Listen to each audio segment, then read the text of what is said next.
Exercise 14.1 question number 2. Consider the following distribution of daily wages of 50 workers of a factory. Find the mean daily wages of workers of factory by using an appropriate method. आपको factory के मजदूरों की 50 श्रमिकों की daily wages दी हुई है। हमने appropriate विधि से इनका माध्य निकालने को कहा गया है। हम बच्चों यहाँ पे आपको तीनों विधियाँ जो मैंने आपको 14.1 से पहले बताई थी, direct method, number 2 assumed mean method,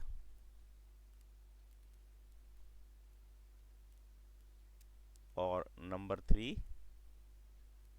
step deviation method.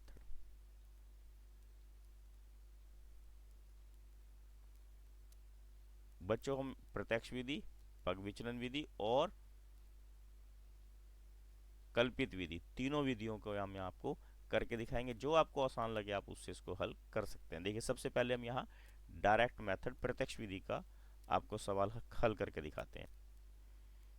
ये है हमारे पास डाटा लिखा है और इसको हम डायरेक्ट मेथड से सॉल्व करते हैं।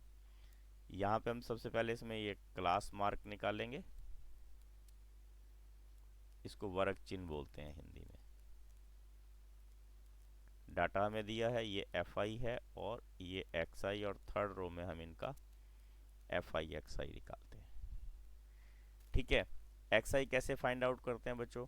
जैसे 100 प्लस 120, लोअर लिमिट और अपर लिमिट का सम करना, 220 को 2 से डिवाइड करा 110, तो यहाँ 110 लिखेंगे। क्लास इंटरवल में जो ये आपके पास डिफरेंस है कितना है, देखिए 120 और ये है 100, 120, 140, 160, 180, सब में 20 का डिफरेंस है, तो हम यहाँ पे सब में 20 ऐड कर देंगे। 20 ऐड करा 150, 20 ऐड करा 170, 20 ऐड करा 190। इसको यहाँ से रब कर देते हैं। देखिए, उसके बाद हमने इनको मल्टीप्लाई करना है। मल्टीप्लाई करने के लिए हमने आपको बहुत आसान सा तरीका बताया था। देखो, जीरो ऐसे लगा लेनी और 11 से मल्टीप्लाई करने के लिए दोनों डिजिट ऐसे लिख लेते हैं और इन दोनों डिजिट का सम बीच में लिख लेते हैं, तो इसमें आपको ज़्यादा मेहनत नहीं करनी पड़ेगी। ठीक है, और इसको देखिए 130 को 40 से मल्टीप्लाई कराइए, 0, 14 3 ज़ा 42 और 14 1 ज़ा 14 और ये आ गया 8, 1820। बच्चों आपने कोशिश करनी है, जो यूनिट प्लेस है उसके नीचे यूनिट प्लेस के नीचे यूनिट प्लेस या इकाई के अंक के नीचे इकाई का आना चाहिए, दहाई के नीचे दहाई का आना चाहिए, और 15 8 120। इसको मल्टीप्लिकेशन बच्चों आपको आनी चाहिए खुद। अगर आप इसको सीधे सीधे लिखोगे ताकि डिजिट आपकी आगे पीछे ना हो तो आपका सम ठीक जाएगा, गलती होने के चांसेस टोटल के टाइम में नहीं होंगे। ये 50 हमें दिया है इसलिए हमने डायरेक्ट लिख लिया।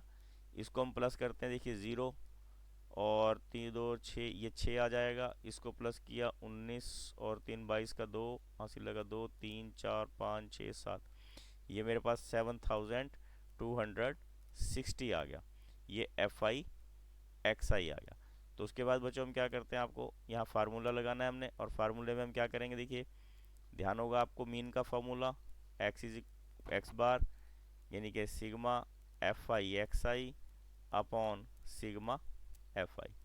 ये हमारे पास 726 अपॉन 50 से 0 काट दी, 726। हमने फर्स्ट जो एक्सरसाइज है उसमें बिना डिवीज़न के डेसिमल निकालना सीखा था, यहाँ पे हम उसी मेथड का यूज़ कर रहे हैं, और यह हमारे पास बिना डिवाइड करे आंसर क्या आ गया, 145.2 आंसर आ गया, ₹145.2। ये हमने डायरेक्ट मेथड से इसको सॉल्व किया था। अब हम आपको एज्यूम्ड मीन मेथड से इसको सॉल्व करके दिखाते हैं। देखिए, ये है हमारे पास एज्यूम्ड मीन मेथड। हिंदी में क्या बोलते हैं इसको, आपको बताया था मैंने, बताइए, कल्पित विधि। क्या बोलते हैं इसको, कल्पित विधि। ठीक है, इसमें भी हमने एक्स आई उसी तरह निकालना है। क्लास मार्क ये सब में एक जैसा ही निकलेगा। वर्ग चिन्ह जो है ये आ जाएगा 110, और ये आ जाएगा हमारे पास, देखिए 130, ये 150, ये 170 और ये 190। उसके बाद हमने क्या करना है, देखिए यहाँ पर हम बच्चों बीच में एक लाइन लगा लेते हैं, क्योंकि हमने यहाँ पे डी आई फाइंड आउट करना है। और डी आई कैसे फाइंड आउट करेंगे, x I minus A. D I कैसे फाइंड आउट करते हैं, एक्स आई माइनस ए। आपको ये याद रखना है। और वैसे डायरेक्ट मेथड क्या है, 1 2 3 4 5, 5 और 1 6 हो गया। 6 का हाफ क्या होता है, थर्ड। तो थर्ड टर्म को हम यहाँ सर्कल कर लेंगे, उसके सामने ज़ीरो लगाएंगे। और यहाँ हाइट ऑफ क्लास इंटरवल कितनी है, या कितने कितने का डिफरेंस है, 20 20 का। तो यहाँ पे -20, यहाँ पे +20। इसमें यहाँ 20 ऐड कर दिया 40, और यहाँ -40। आप इस विधि से इसको कैलकुलेट करके देख सकते हैं। 110 माइनस 150, क्योंकि ए हमारा 150 है, ठीक है ना। तो ये हमारे पास 140, तरीका यही आएगा। आपने चाहे ऐसे करना या डायरेक्ट भी आप लिख सकते हैं। और ज़ीरो के सामने आपके पास यहाँ ज़ीरो आएगा। अब हम फाइंड आउट करेंगे एफ आई डी आई। और 12 चौक 48 -480, और इनको करेंगे 14 दूनी 28, 280। और ये आ गया 120, और ये आ जाएगा हमारे पास 400।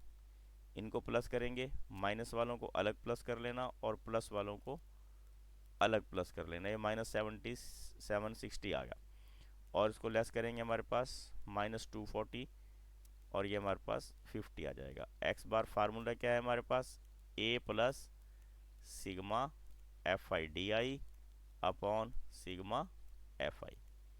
ए कितना है हमारे पास 150, प्लस -240 अपॉन 50।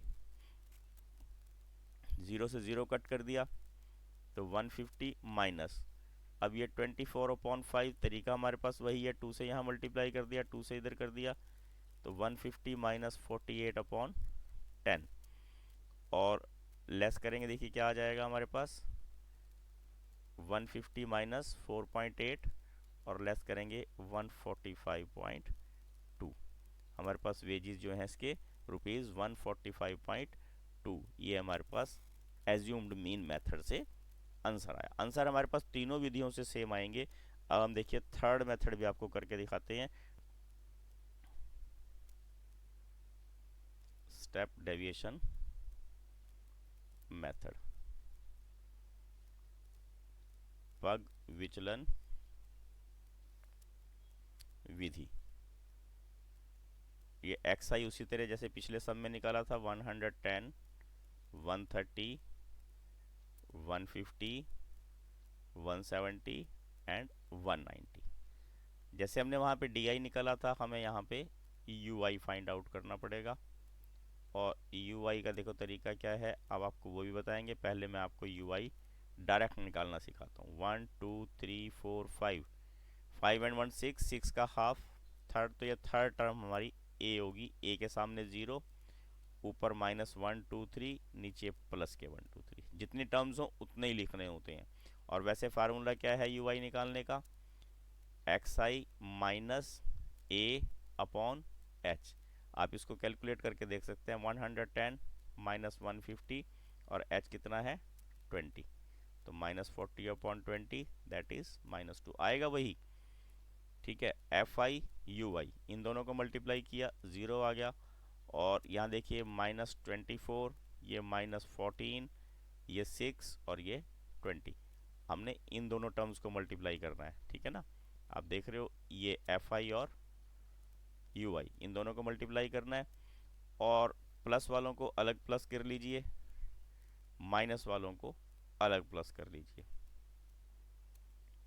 ये आ गया हमारे पास -12, ये 50 है ये। और एक्स बार क्या आ जाएगा, A plus sigma F I upon sigma F I into H. H means height of class interval, वर्ग अंतराल में कितना अंतर है, ठीक है ना। ये हमारे पास 150 है, प्लस -12 अपॉन 50 इंटू 20। एच 20 है, ज़ीरो से ज़ीरो कट किया हमने, ये आ गया -150, सॉरी 150 माइनस 24/5। 24/5 को सॉल्व करना बताया था बच्चों। 150 माइनस 4.8 एंड आंसर आ जाएगा 145.2, यानी कि ₹145.2। बच्चों हमने आपको तीनों विधियां बताई हैं, तीनों विधियों में जो आपको आसान लगे आप उससे कर सकते हो, और तीनों विधियों में आपके पास आंसर सेम आएगा। ये हमारा सेकंड क्वेश्चन बच्चों कंप्लीट हो जाता है।